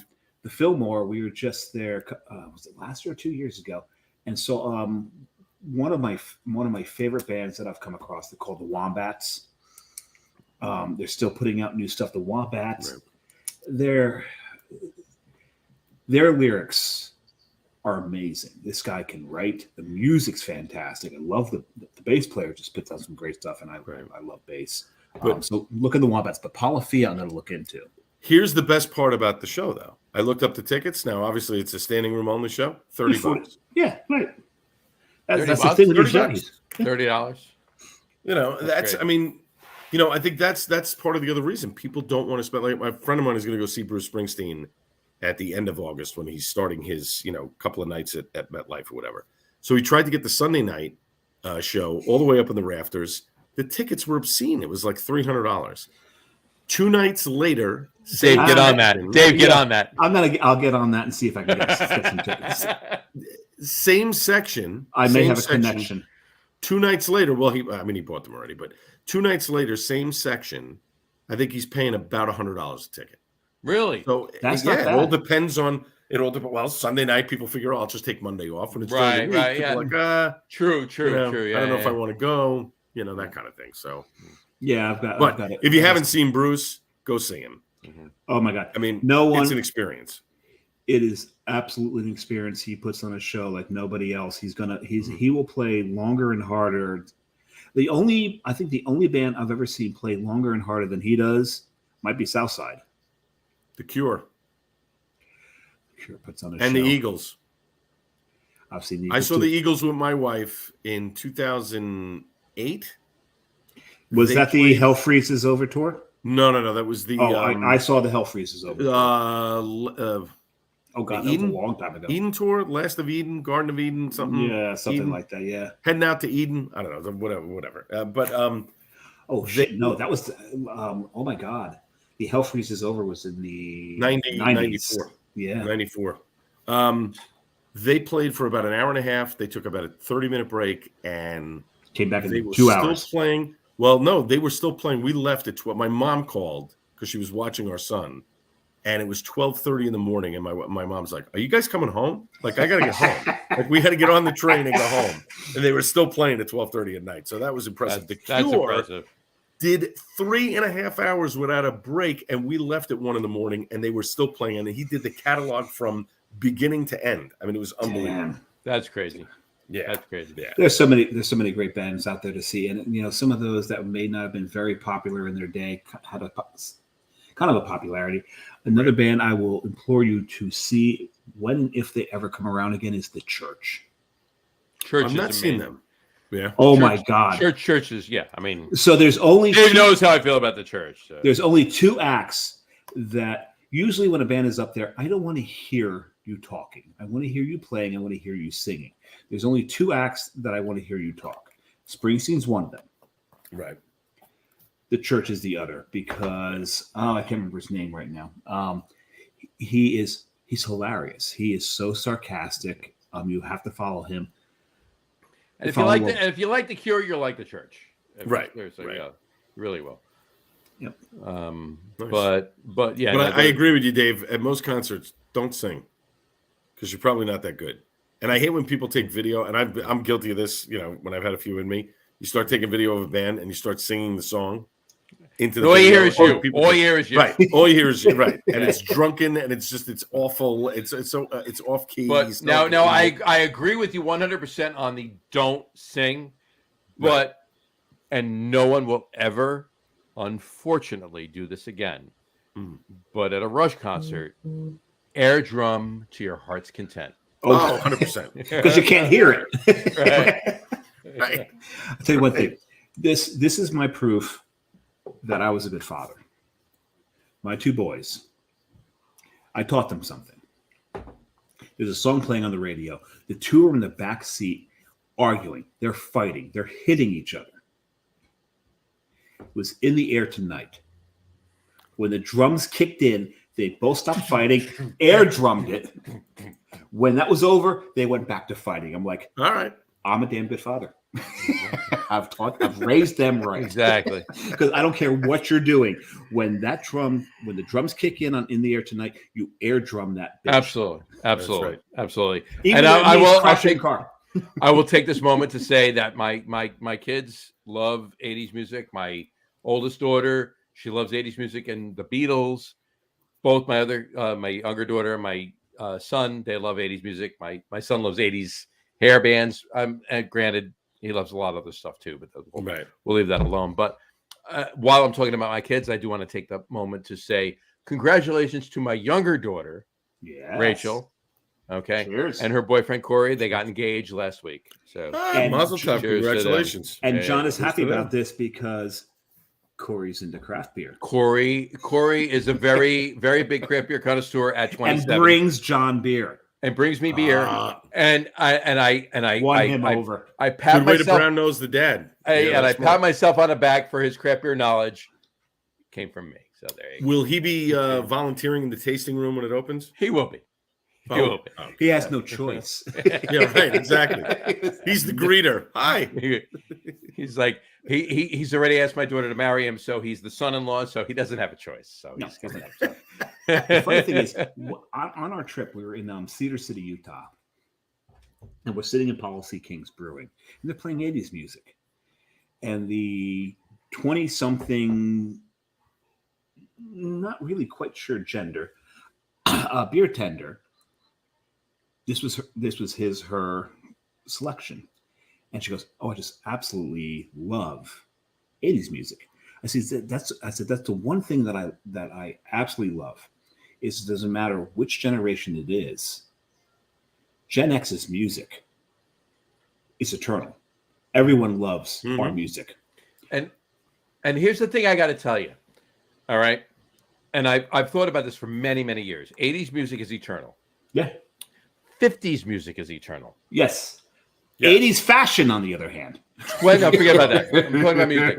20s music is to an extent eternal. I mean, it's obviously it's 100 years old now, but still, it's eternal, right? But my point comes it's exactly. But it's every 30 years, 20s, 50s, 80s. So that means the 2010s music should have been eternal. And it wasn't. No. It really was. It's interesting that you say that about 50s music, because 60s music was sort of transformative, right? 60s music, early 60s, Beatles and sort of that, 2.5 minute sort of song or whatever, but transitioned at the end of the decade into this longer form, sort of, prog rock kind of. By the time we got to Let It Be, we're exploring prog rock. Right. Correct. Right. Whereas the 50s has that niche of, you hear the Beach Boys, it's the Beach Boys. Like that's the that's sound. what 50s, that's 60s. Late 50s, 60s, late 50s. 60s. But even during that era, the inspiration for the Stones, the inspiration for the Beatles, Chubby Checker. They're all inspiration. All 50s music was inspiration for early 60s music. Absolutely. But Spencer Davis, the Yardbirds, they all point to one individual. Muddy Waters. Right. True. Right. Every single one of them lists Muddy Waters as one of their major influences. And to anybody who's listening, if you've not listened to Muddy, pull up some Muddy.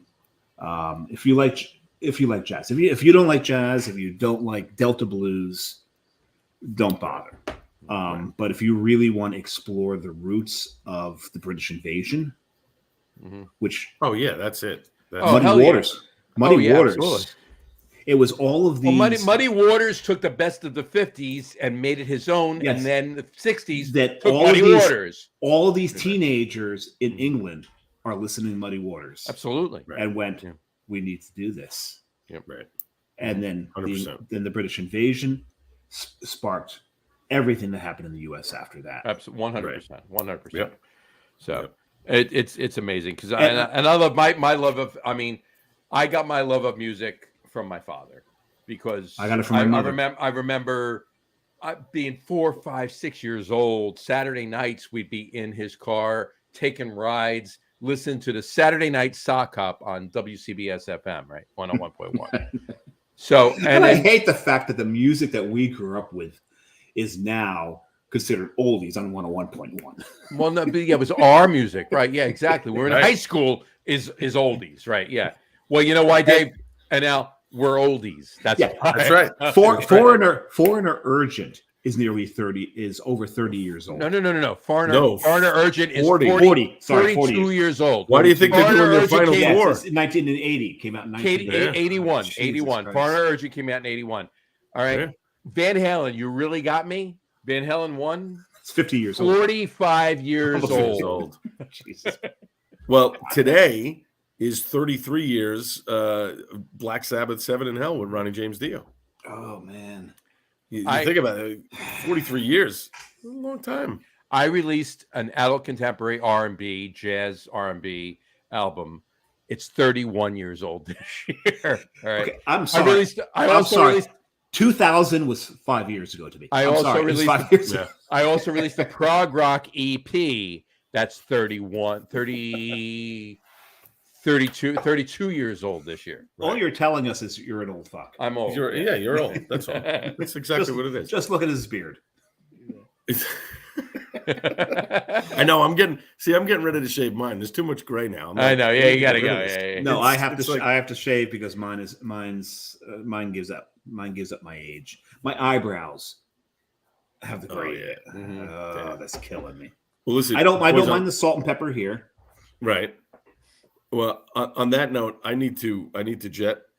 I got a couple things to do before I have to. I'm the one who's got to be up at 3 a.m. So I know you got it. Before you jet, though, we got a top 3 list really quick. So sure. Tonight's top 3 list, obviously, the main topic of conversation earlier in the show, obviously, was Cape May Brewing buying Flying Fish Brewing.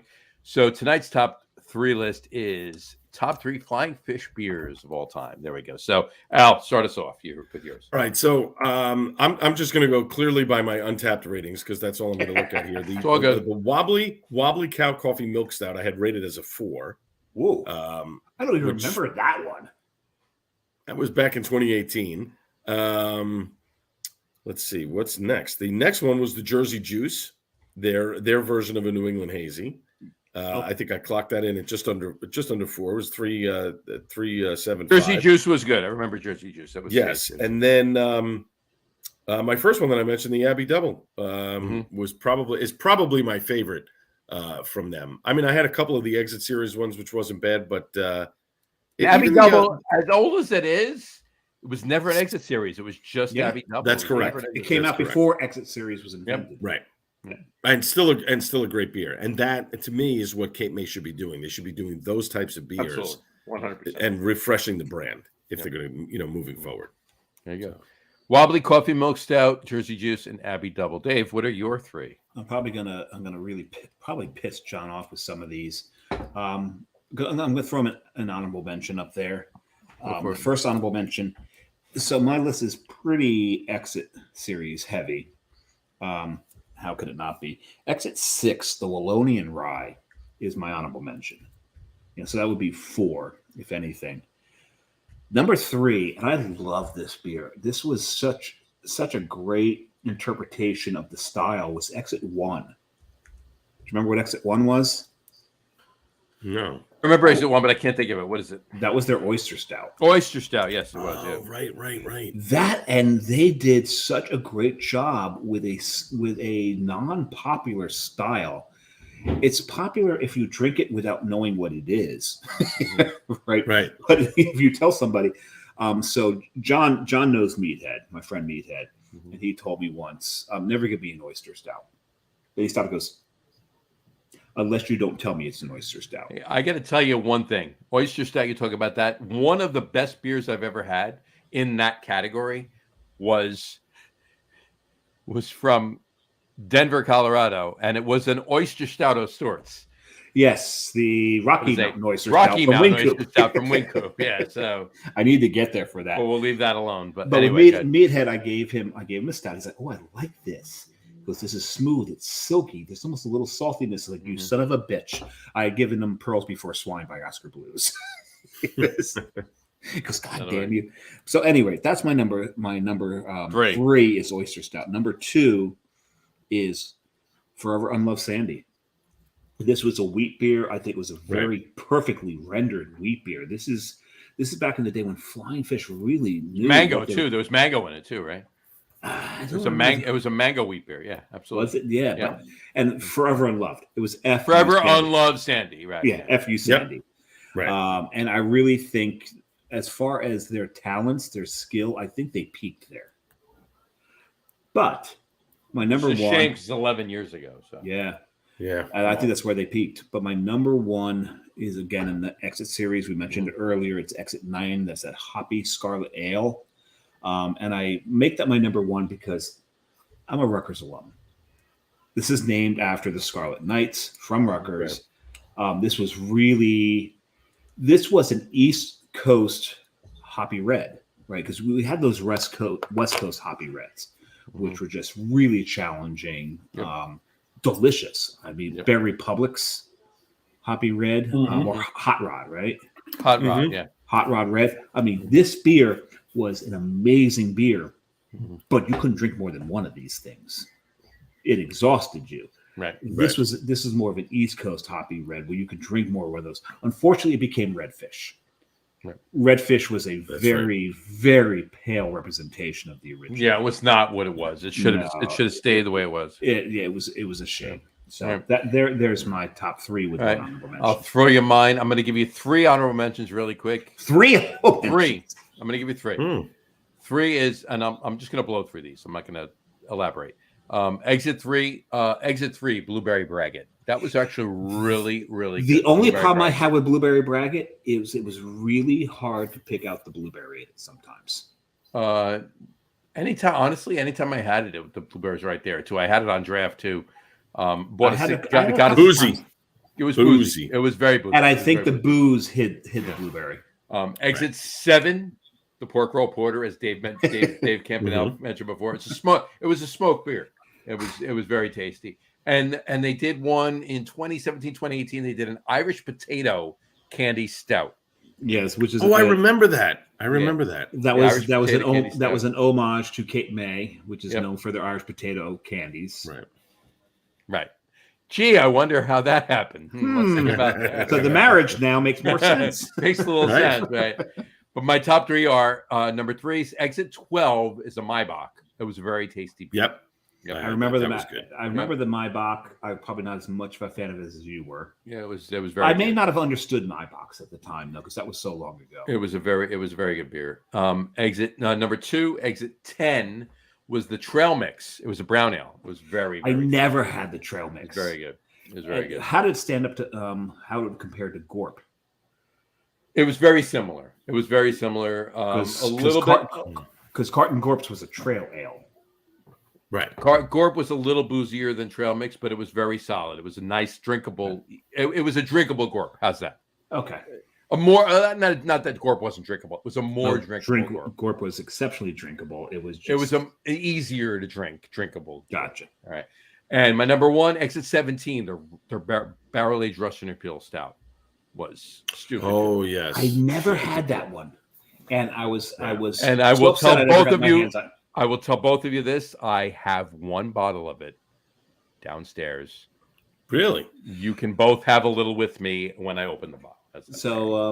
Al, when we're going down to Johnny's, making him make us some bratwurst. I'll cook the bratwurst and we'll open the bottle of Exit 17. There you go. That sounds like a good summer night. Works for me. A couple cigars. I don't know. Done. Absolutely. I swore off cigars, but. All right. Well, there's a health reason. Dave can sit there while you and I. Dave can sit there while you and I have a cigar. So it's a health reason and a personal reason, emotional reason. There you go. I lost a friend to throat cancer who was a big cigar aficionado. So. Sorry about that. But cheers to him. Yes. Seriously. Cheers. Right cheers to Steve. There you go. All right. On that note, Al, he gave me my first punch.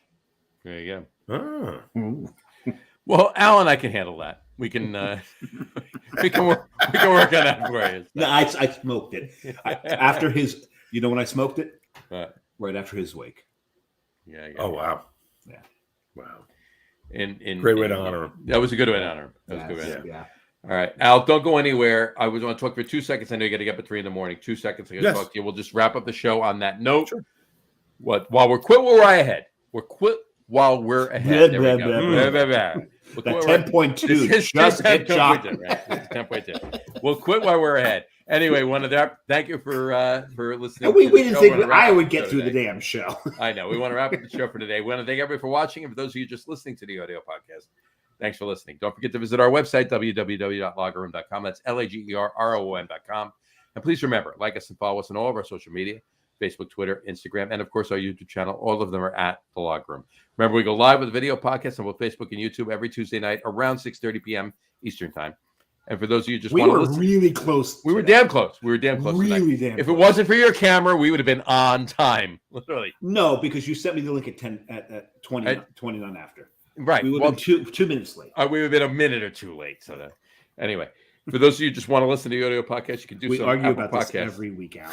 Apple Podcasts, Spotify, TuneIn, Stitcher, Google Podcasts, Amazon Music Podcasts, and iHeartRadio as well. And if you haven't done so already, please subscribe to one or more of those feeds, and you will never miss a show. Again, thanks for following along with us. Have a great rest of your week. Al, thank you so much for coming on the show today. Thanks, guys. We really appreciate it. Yeah, everybody, absolutely. Listen, seriously. Love having Al on the show. Was this his fourth time on the show now? This is his fourth time on the show. Fourth time on the show, yeah. 5, do I get a prize? No. 5, you get a prize. 5, you get a prize. 5, you get a prize. Set of steak knives. Yeah, third prize is your 5. A new car. we give you a bottle of Flying Fish Redfish. Redfish. Yeah. Anyway, or your choice of climax. I got some Nautical Twilight for you. There you go. You like that the best anyway. But in any event, yeah, thanks for coming on. Anybody listen? Anybody wants to listen? 9:70 a.m. The Answer on 11 o'clock on Sunday nights. Yes. Al's the Al Gattullo Craft Beer Cast, the AG Craft Beer Cast on Facebook, right? And, of course, if you want, as well. just do a search later on. The podcast is up a couple of minutes after the live show ends. You can download and listen to it at your leisure. Apple, iHeart, Amazon. We're all over the place. Google Podcasts, all of it. Probably all the stuff that we're on. Yeah, everything we're on, they're on. So just do the same thing. Check that all out, and have a great rest of your week. Have a wonderful weekend. Have a great week. Have a great rest of your week. And a happy birthday on Friday. To both of you. Have a great week. Have a great rest of your week. Have a great weekend. I've got a damn good week. Happy birthday to Al. Happy birthday to Johnny. Happy birthday to me. Happy birthday, John. Thank you. And drink a lot of beer, but drink responsibly. And we will talk to you soon, folks. Take care. Yeah, just not like we did today. Oh, wait, we got a comment on here. Hold on. Who's that? Irene Wilkins. She said cheers. Hi, cheers. Irene. And hi, Kitty. Hi, Kitty. Yeah, no, look at her profile picture there. That's a kitty cat. Oh, yeah. Hi, Kitty. Yeah, there you looking go. at the window. Cheers, Irene. Yeah. Anyway, Al, happy birthday. Thank you. Happy birthday to you, John. Thank you, sir. Happy birthday to both of you. There we go. And Irene Wilkins just said happy Earth Day. Earth Day. No, Earth Day was a couple days ago. Exactly. That was on Saturday. That was on Saturday, right? Anyway, we'll talk to you soon, folks. Take care. Cheers. Cheers. Oh, God, this triple's so good, John.